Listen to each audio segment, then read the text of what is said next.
Hey, gang. It's the 5th of June.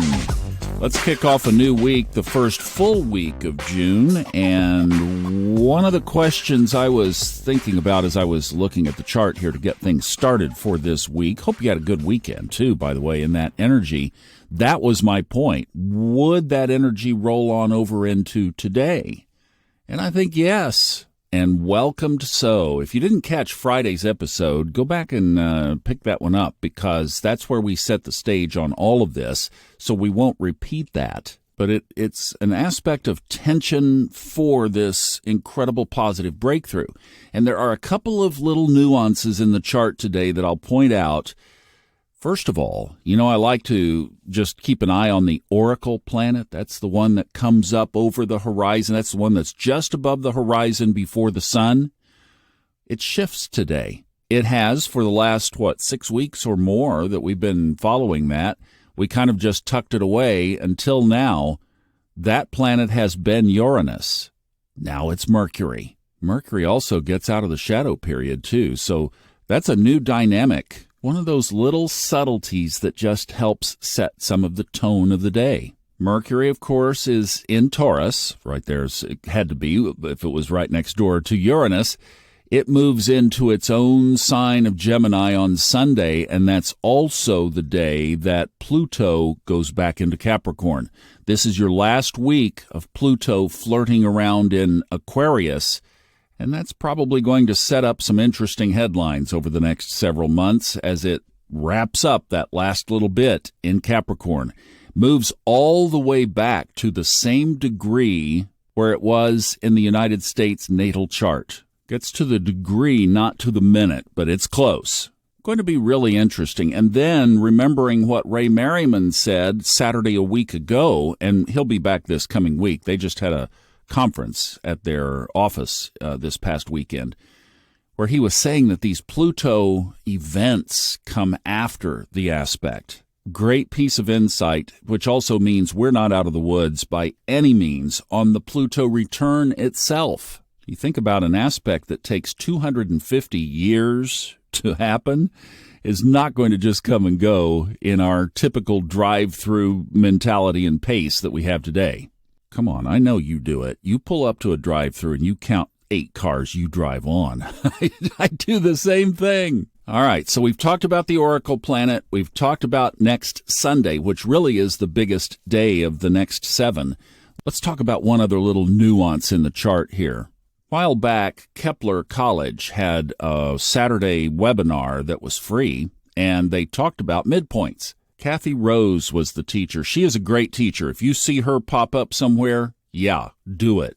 Well, the technique here was to locate the midpoint between the sun and the moon. Now, Astro Gold has an option where you can plot that as a point in your chart, just like a planet. The idea is that is some loaded energy. It's kind of like the idea of the part of fortune. The part of fortune brings the ascendant into the picture as well. But this is just the pure halfway between the sun and the moon point. You can look at it at transits like we're doing today, or you can look at it in your natal chart or a progress chart.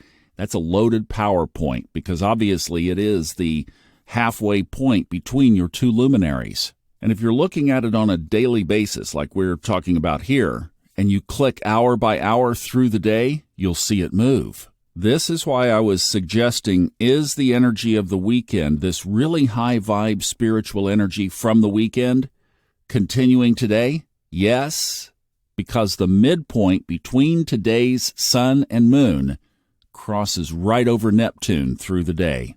It's almost like, I was saying Friday, and really I did detach quite a bit this weekend and just stayed with being inside and got some really deep insights. We talked about them last night on Level Up.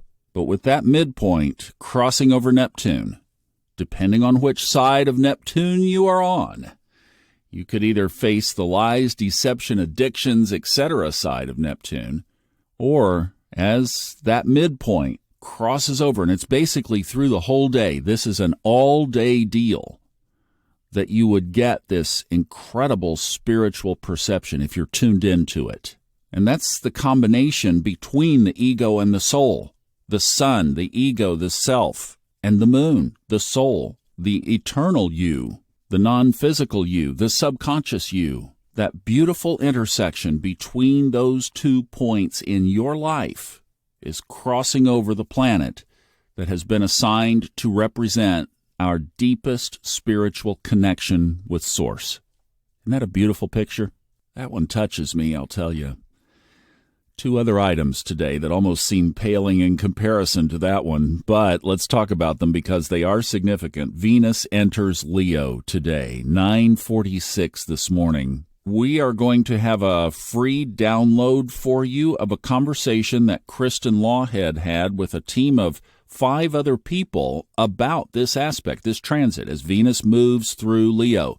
We're going to get it posted, and as soon as it is, I will let you know. Something new we're doing, super excited about it, and I can't wait to see it myself. Now, the other thing today is a high noon aspect. Venus, again, will be opposite Pluto. You could have guessed that because we just said it changed signs. And what do we say? Whenever anything changes signs, including the moon, boom, Pluto is right there. And that's just baked in for at least the next 18 months.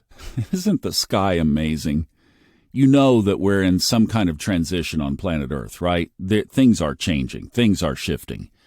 And you can't even have a sign change right now that Pluto is not right there in the middle of it. Wow. Thank you, God. Thank you, Source. Thank you, the sky, for these amazing little subtle messages. You guys have a wonderful Monday. Enjoy this aspect. Just focus on that midpoint Neptune. And then we'll see you back tomorrow. Oh, I know you guys have left some questions, and we'll have some time this week to get to them. Love you. Bye-bye.